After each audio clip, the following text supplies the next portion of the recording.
In this section, we will begin talking about the sine and cosine of an angle. The sine and cosine are functions, and trigonometry defines these Latin words sine and cosine to relate an angle t to either the y-coordinate or the x-coordinate of the point where the corresponding angle intercepts the unit circle. Now, what we've seen so far is that for any angle t, we can label the intersection of the terminal side and the unit circle by its coordinates, x, y. What that means is that in a unit circle, these coordinates, x and y, will be the outputs of the trigonometric functions, where cosine is abbreviated COS and sine is abbreviated SIN. So f of t equals the cosine of t, and f of t equals the sine of t, respectively.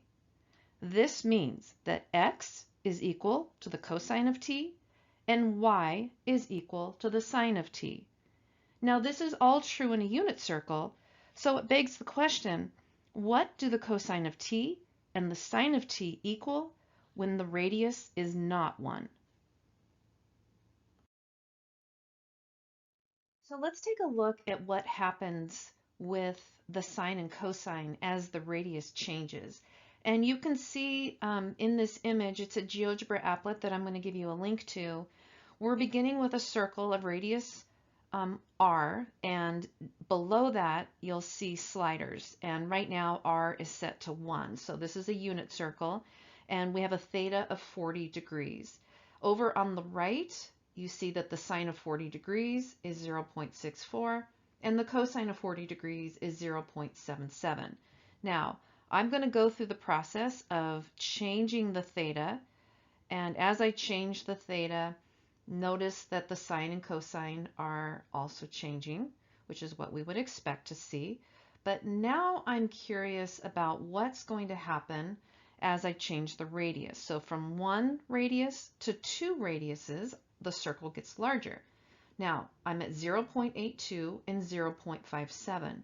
As I increase that radius, although the numbers change, it looks like the ratio is not changing. I still have 0.82 and I still have 0.57.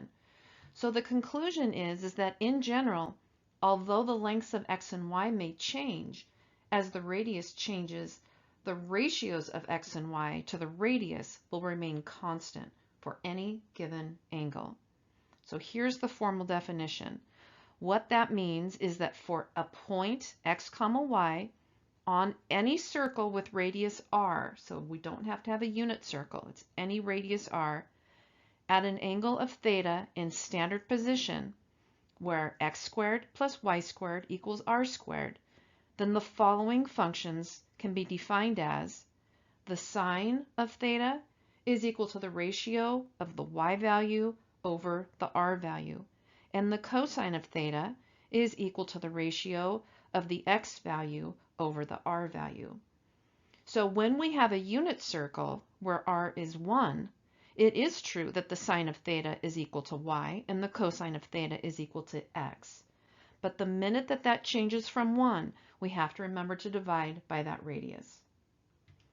That GeoGebra applet can be found by using the link at the bottom of the page. We have called the sine and cosine functions, and that's because a function is a relation in which each input value yields a unique output value. And that's what we have going on with the sine and cosine. For both the sine and cosine function, the input is the angle. For the sine function, the output is the ratio of the y value to the radius of the circle. For the cosine function, the output is the ratio of the x value to the radius of the circle. Now, let's talk about domain and range. For domain, we know that a domain is the smallest and largest angle inputs that can be evaluated. So what are those for sine and cosine? Well, we know that angle measures going counterclockwise around a circle are from 0 to 360 degrees, or 0 to 2 pi radians. Then, if we keep rotating around and around, that angle measure will grow without bound. The same goes for angle measures that travel clockwise and are therefore negative. Therefore, we can say that the domain for the sine and the cosine function are all real numbers. Now let's talk about the range. The range is also the smallest and largest, but in this case, the outputs. In a unit circle, we knew that the output could not be larger than 1 or smaller than -1. Now we also know that regardless of the size of the radius, that those ratios of sine and cosine also don't have outputs larger than 1 or smaller than 1. Therefore, we can say that the range for the sine and cosine function is the closed interval from -1 to +1. And one word about notation. Because it is understood that the sine and cosine are functions, you may not always see parentheses around the argument. For example, the shorthand notation sine of t is the same as the sine with parenthesis t parenthesis, and same goes for cosine. Some calculators may not recognize the shorthand notation, so it is best to use parentheses when in doubt and to avoid any confusion. So let's take a look at an example. In this example, if the cosine of t is defined as 24 over 25, and t, which is the angle, is in the fourth quadrant, find the sine of t. So what we know is the value for the cosine. We do not know that we're on a unit circle, so we don't know that r is equal to 1. And we do know that t is in the fourth quadrant. So let's break that down. The cosine of an angle has been defined as the ratio of x over r. So in this situation, we could say that x must be 24 and r must be 25. Now, the angle is in the fourth quadrant, so let's take a look at a circle just to refresh our memory. In the upper right is quadrant 1, and then it goes around counterclockwise. So that quadrant 4 is down in the bottom right. Now, if we think about an ordered pair, any ordered pair in the fourth quadrant, that's going to be some positive x value and some negative y value.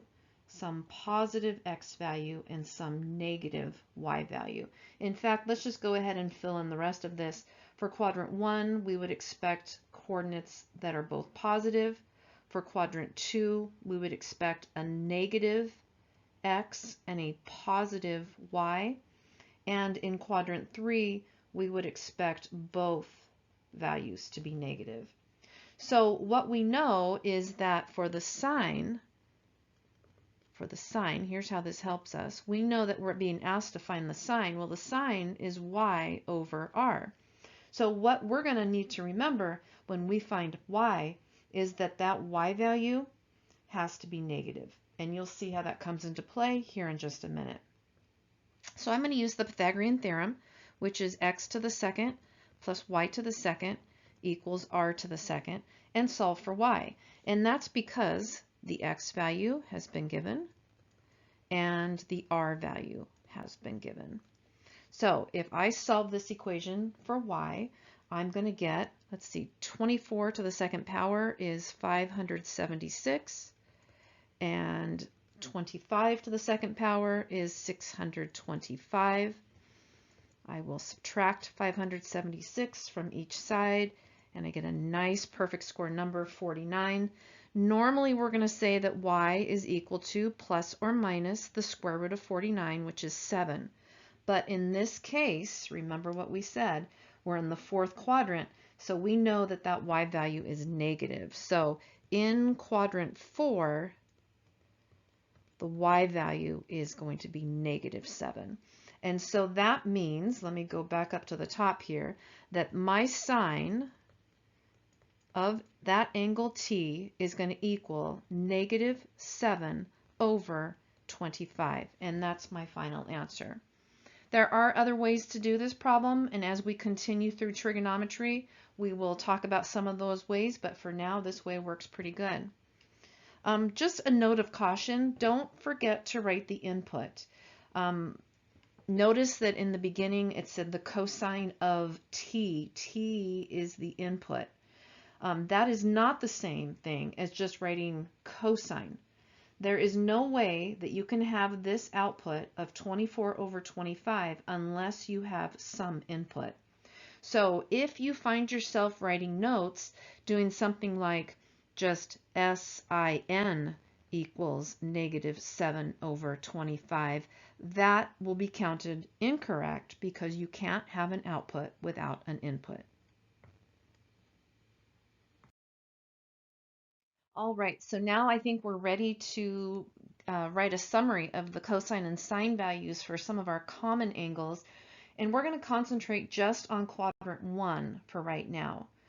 So you'll see in this chart that the angle is either going to be 0 radians or 0 degrees, pi over 6 or 30 degrees, all the way pi over 4 to 45 degrees, pi over 3 or 60 degrees, all the way to pi over 2 or 90 degrees. And we're interested in what the cosine and the sine are of those angle measures. Now, in order to do this, we want to remember that when we're talking about points on an ordered on the circle, that ordered pair, which we've known as x comma y, but if we're dealing with a unit circle, then that becomes the cosine of some angle, comma, the sine of that angle. Now, of course, if we're not on a unit circle, then it's actually x over r and y over r, but the ratios remain the same. So we don't have to worry about that. You'll see here in a little bit with a calculator that the calculator is able to take that into consideration. Okay, so let's start with our 0 degree or 0 radian angle. And that is happening right on that positive x-axis. And I can see that my cosine is that first value of 1, and my sine is that second value of 0. For pi over 6 is the next one we come to, we get the square root of 3 over 2. Now, just to help you with notation, I would write that the cosine of the angle pi over 6 is equal to the square root of 3 over 2. Now, this isn't asking me to write the whole thing out, so you don't have to do that, but I just want to make clear what that notation would look like. And then, of course, for sine, it's 1/2. The sine and cosine for pi over 4 are the same. We saw that when we talked about those 45-degree triangles. For pi over 3, the sine and the cosine are going to reverse. So we're going to have that the cosine of pi over 3 is 1/2, and the sine of pi over 3 is square root of 3 over 2. And finally, for 90 degrees or pi over 2, we see 0 and 1. I've got a link to a YouTube video that will help you to memorize those. I think if you really go back and you think about how we derived those values, that'll make it a lot easier. And eventually, we're working toward having the whole circle memorized. But I'm going to show you in a little bit how just using this first quadrant, you can come up with all of the values. So let's take a look at an example. Part A, find the cosine of pi. Maybe a circle will help us. So the cosine of pi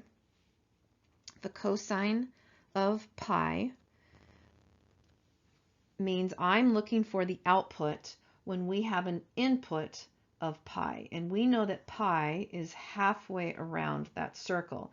And halfway around that circle is the ordered pair -1, 0. And so the cosine is that first coordinate, and I'm going to say that that's equal to -1. Now I want to find the sine of 60 degrees, and maybe if I overlap that first quadrant with those values we came up with a little bit ago, that will help.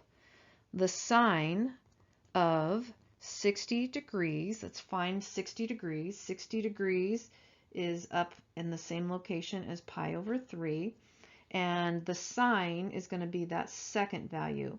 So we're going to say that the sine of 60 degrees is equal to the square root of 3 over 2. And it's just that easy. All right, I think we have enough information now to determine the cosine and sine values for all of the common angles in all of the quadrants. And I've gone ahead and listed the coordinates for the special angles in the first quadrant, and I also have the coordinates for the quadrantal angles, those angles that are lying right on an axis. So let's take what we know from quadrant 1 and see how it applies to quadrant 2, 3, and 4. And we'll begin with 30 degrees. Now, 30 degrees, or pi over 6, has an ordered pair of square root of 3 over 2, comma 1/2. And that is coming from, at the origin, if I move along the x-axis, that length has a length of square root of 3 over 2. And the height, or the y value, is 1/2. Now, take a look, so that's pi over 6. Take a look at 5 pi over 6, that's right across from it. That has the same height and the opposite x value. And the reason why that is because 30 degrees and 150 degrees have the same reference angle. They have the same reference angle. So the reference angle of 30 degrees is 30 degrees. That's the distance from 30 degrees to the closest x-axis. The reference angle for 150 degrees is also 30 degrees. Now, when that happens, what that means is that the x and the y values, those outputs, are going to be the same. So I'm going to say that the ordered pair that goes along with 150 degrees is going to be negative square root of 3 over 2, comma 1/2. In other words, it's exactly the same thing as the 30-degree angle, only now we are accounting for the fact that in quadrant 2, our cosine is negative and our sine is positive. Now, where else do you see a reference angle of 30 degrees? Well, it turns out that it's actually any multiple of pi over 6. Okay, and if you draw across, you'll see a really nice visual of this where it forms a rectangle. All right, now 7 pi over 6 is quadrant 3, and we know that the sine and cosine are both negative. So we're going to write that square root of 3 over 2. We're going to write that 1/2, but we're going to make them both negative. And for 11 pi over 6 in quadrant 4, we have a positive cosine and a negative sine. So again, we're going to write square root of 3 over 2. We're going to write 1/2, but the 1/2 is going to be negative. All right? Okay, I think you might get the idea here. Let's go to 45 degrees, and I'll change my pen color. Let's go to blue. 45 degrees has a radian measure of pi over 4, and that has the sine and cosine as the same thing, square root of 2 over 2, comma square root of 2 over 2. So what that means is, starting at the origin, that if I move to the right, square root of 2 over 2, and I move up, square root of 2 over 2, that gets me to that angle measure. It turns out that any multiple of pi over 4, and when I say any multiple, I actually mean that the denominator stays a 4. So if it's reduced, that I'm not counting. So I said earlier any multiple of pi over 6.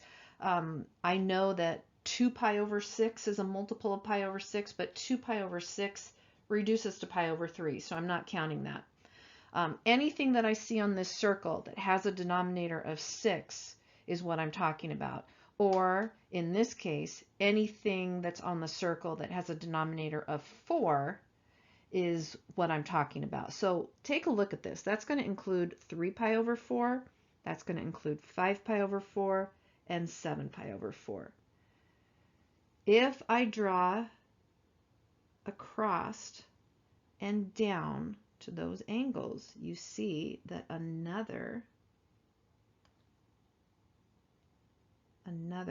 in this case it's a square, is formed. So those ordered pairs are going to be, I'm just going to write square root of 2 over 2, comma square root of 2 over 2, and my cosine will be negative and my sine is positive. For 5 pi over 4, they're both going to be negative. So I'll go ahead and write that down. And for 7 pi over 4, I'm just going to write square root of 2 over 2, comma square root of 2 over 2.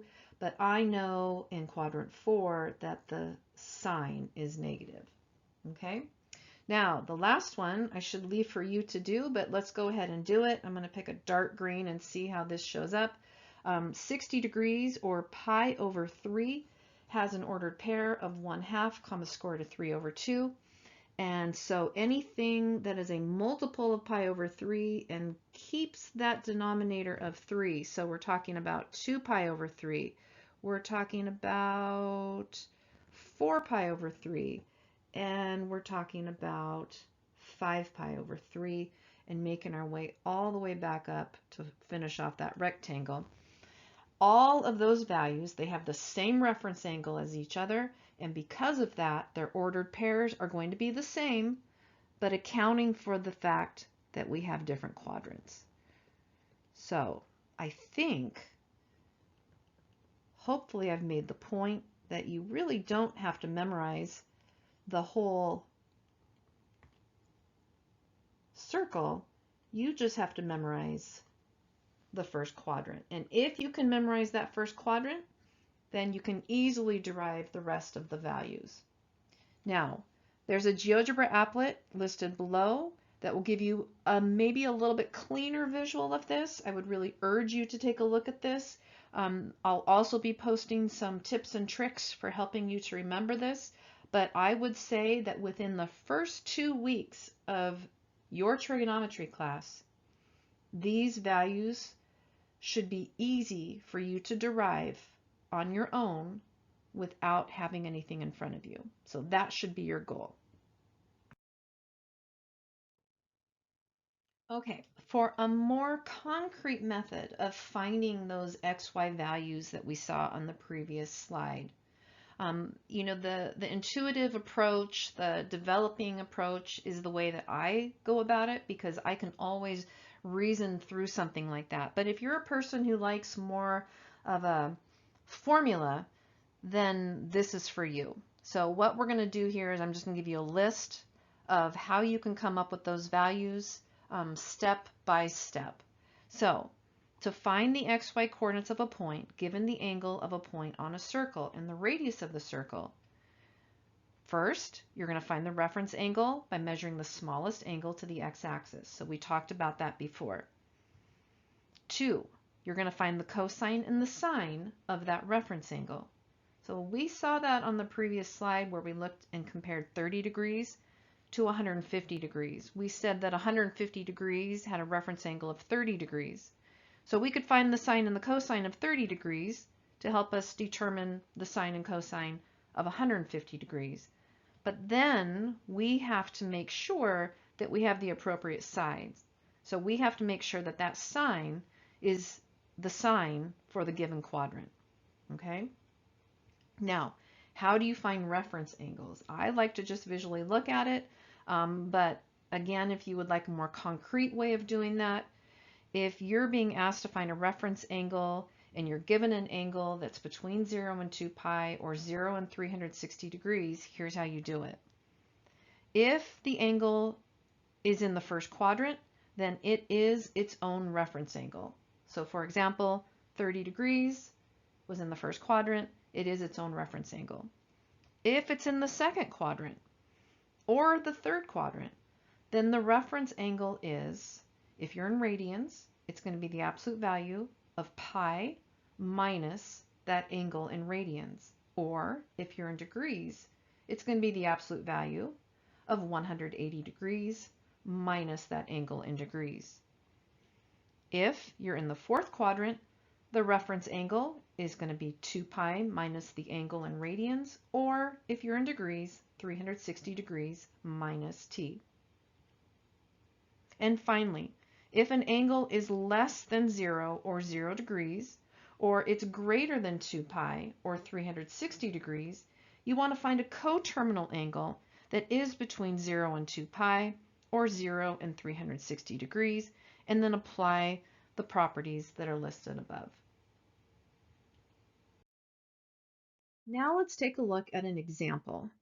Use a reference angle to find the exact value of A, the cosine of pi over 3, B, the cosine of 5 pi over 6, C, the sine of 315 degrees, and D, the sine of negative 3 pi over 4. Okay, so if you have that circle memorized with all of the values, then this is pretty easy. You're just drawing from memory on this. But maybe you're not quite there yet. And if you're not quite there yet, then your goal should be the first quadrant. Because if you can memorize the first quadrant, then by finding the reference angles of these angles, you can just find out what the cosine and the sine of those reference angles are. And then paying attention to the quadrant that you're in, you can determine whether they are positive or negative. Okay, so we're going to start out with pi over 3, and we can say that pi over 3 is in quadrant 1. Okay, so I think we know that.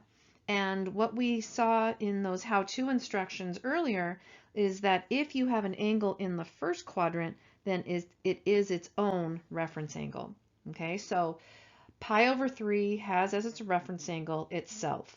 So if I visualize where pi over 3 is, I know that the ordered pairs that go along with pi over 3 are 1/2, comma, square root of 3 over 2. And that cosine is that first value. So the cosine of pi over 3 is 1/2. Done. Let's go to 5 pi over 6. 5 pi over 6 is in, let you think about this for a second. I think 5 pi over 6 is in quadrant 2. If I think about pi, right, if I think about a circle, let's just sketch out a circle here real quick. If I think about pi is halfway around. In 6th, pi would be 6 pi over 6. So 5 pi over 6 is just going to be a little bit shy of that. Okay, so I'm in quadrant 2. And the reference angle, let's find out what the reference angle is. The reference angle I can either visualize on that circle, or it says down in my how-to steps that the reference angle, if you're in the second quadrant, is going to be the absolute value of pi minus that angle, or 180 degrees minus that angle if I'm in degrees. I am in radians, and so my reference angle is going to equal the absolute value of pi, which I've called 6 pi over 6. I'm going to subtract 5 pi over 6 from that, and that gets me pi over 6, and the absolute value of pi over 6 is just pi over 6. So what that tells me is that if I can find the cosine of pi over 6 and then adjust it for the quadrant, then I've got my answer. Well, the ordered pair that goes along with pi over 6 is the square root of 3 over 2, comma, 1/2. And again, I know that cosine is that first value. So this is going to equal the square root of 3 over 2. But I have to be careful because I'm in quadrant 2. And in quadrant 2, I know that the cosine is negative. All right? So negative square root of 3 over 2. Let's keep going. The sine of 315 degrees. 315 degrees is in quadrant 4. 315 degrees is in quadrant 4. Now, I can see that pretty clearly because I know that 270 degrees is down at the end of the third quadrant. So 315 degrees is going to be beyond that in quadrant 4. In quadrant 4, what does it tell me? The reference angle in quadrant 4, the reference angle is either going to be 2 pi minus the angle or 360 degrees minus the angle. I'm in degrees, so I'm going to say that the reference angle is equal to 360 degrees minus that 315 degrees. So what is 360 degrees minus 315 degrees? And I think that answer is 45 degrees.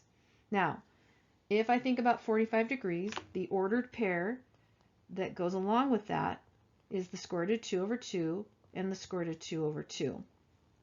I am interested in the sine. Okay, so this answer is going to be the square root of 2 over 2, but I have to take into account the fact that I'm in quadrant 4.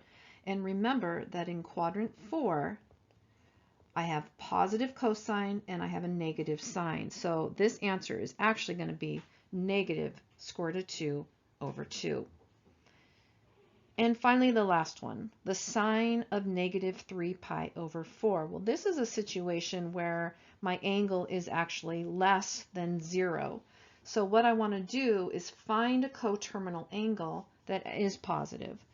Okay, so I can find that if I take negative 3 pi over 4 and I add a full rotation around the circle. So I add 2 pi to that.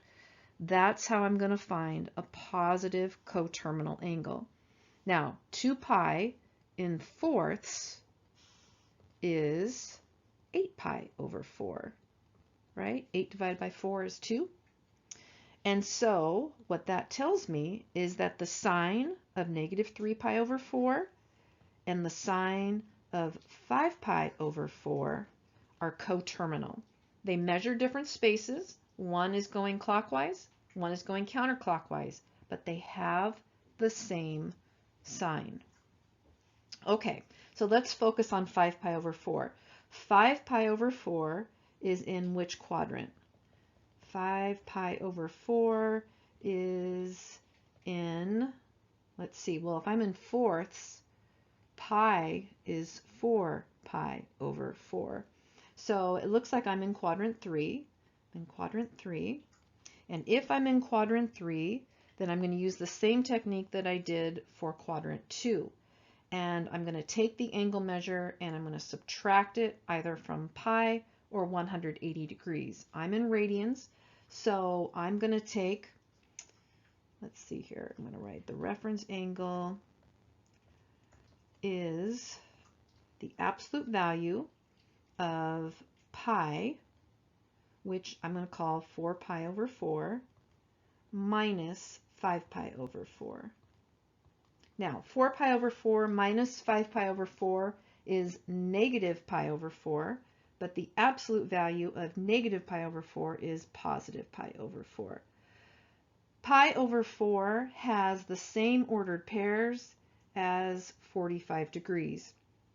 We are interested in the sine, so we are interested in that second value. And so we're going to say that the sine of negative 3 pi over 4 is equal to the square root of 2 over 2. Now, we are in quadrant 3, and in quadrant 3, what happens in quadrant 3? In quadrant 3, we have a negative and a negative. So this answer is actually negative square root of 2 over 2.